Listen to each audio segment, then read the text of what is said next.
hope you had a very nice Christmas and 2020 is going to be a good year for you. Right, today we're going to take a look at the Horror on the Hill, or Horror on the Hill, a model written by Douglas Niles and published in 1983 for the Dungeons and Dragons set of games, as opposed to the Advanced Dungeons and Dragons. This one was for Dungeons and Dragons only. It's quite a basic model. All it really happens is that the player characters are told to go or enticed to go across the river to a hill, and then they explore the various pathways leading to the different encounter areas and fight and defeat the monsters on there. They then get to the top of the hill where they find the monastery, and after exploring that monastery they're able to go down into a 3-level dungeon. There's lots of traps and there's lots of tricks and lots of monsters for them to see when they go all the way down to the levels until they get to the final one, which is the boss, if you like, a red dragon. And the model is designed for beginning players, and it's suggested that if you do first level, then you have 10 people playing all the first level characters in order to get through the being able to get through the model. Or if you have third level characters, then only 5 people are able to play. Now there's a problem with that, in as much as I defy any dungeon master in the world to try and control 10 people playing their respective characters and clamouring for attention with ideas, suggestions, arguments, and so on and so forth. 10 is unwieldy as anything to run a model like this, especially when it's a beginning model or beginning level for starting players. So 5 is a good starting group to play with. You do get a lot more control over those people than you will ever do with 10. Now the model itself is okay in its own way because it's very carefully constructed to deal with beginner players, and it explains the encounters and the monsters and what happens there, and it does that quite well. Only problem that I find with this model, and it's typical in the models of the day, is the ecology of the creatures on the mountainside there. I mean, you have hobgoblins rubbing shoulders with ogres, horned chameleons with sturges, ghouls with giant bats, and so on and so forth. Now, if I know these monsters, I couldn't say that I do, but if I knew these monsters, then they would be fighting each other all the way along the hillside itself. So the playing character can simply walk along and just let them fight amongst each other, and they can beat the survivors, because there's no way that these kind of creatures can exist in harmony on the hillside, given the way they are. So that's kind of jarring. I mean, experienced players will wonder, what's going on? Why have we got sturges right next to killer bees, and how are they surviving, to live with each other, and so on and so forth. Now, as I said, there are pathways in the hillside, so you can get the characters to follow these pathways to the different encounter areas, and then resolve the problem there. It's a rather large model in the sense that even though it's got 32 pages, it's packed with quite a lot of things that are going on there. And so the playing characters can spend some time trying to figure out what they're going to do to get past this particular part or that particular part, and the problems that they see in front of them. It's not too bad in that sense, and it kind of teaches new players how to play the game in that respect, by giving all the puzzle monsters and different ways of interacting with the various things you encounter. And there's one in particular where there are two old ladies, with a very mysterious thing about them.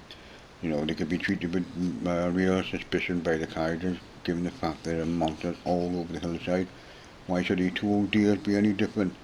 They can help the party after a bit of role playing, and to alleviate the players' suspicions. And once they get past that little hurdle, they do help in forewarning of what's up ahead in the hillside, and also in the dungeons that they encounter at the top, underneath the monastery. So once you get past that, they're in the monastery itself. It's a typical dungeon, as all the other dungeons back in the day, as far as they're concerned. Again, the ecology of the dungeon is at odds with everything. It's a common sense. Like you've got ogres, rubbish sword, hobgoblins, and zombies around there on the first level. Giant centipedes scuttling about, and there's a gelatinous cube that wanders the other levels.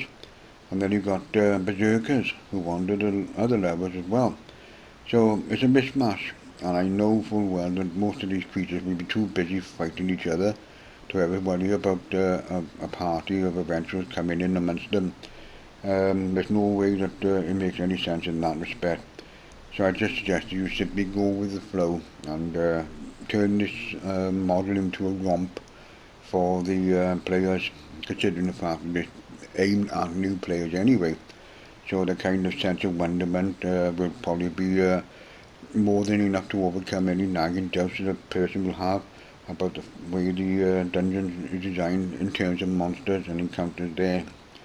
And finally, one of the biggest bugbears I've got, bugbear, which you find in the model anyway, is the title The Horror of the Hill.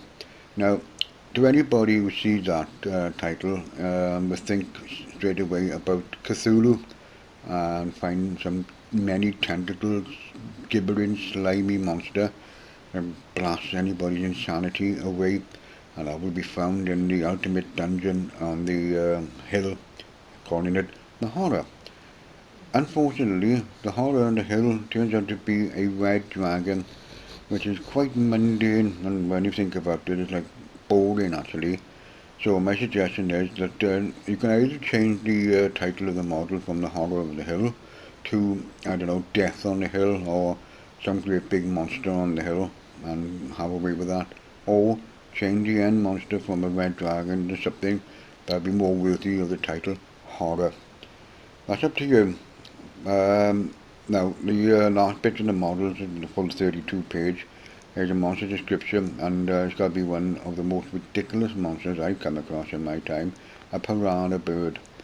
It's armor class 7, the hit dice 4, considering it's a low level model, it could be quite tough, and fortunately, it says a swarm, the number of appearing, so how many is in a swarm I do not know, but you can imagine the birds flock together. You can maybe get 50, 60, 100 of them, I don't know.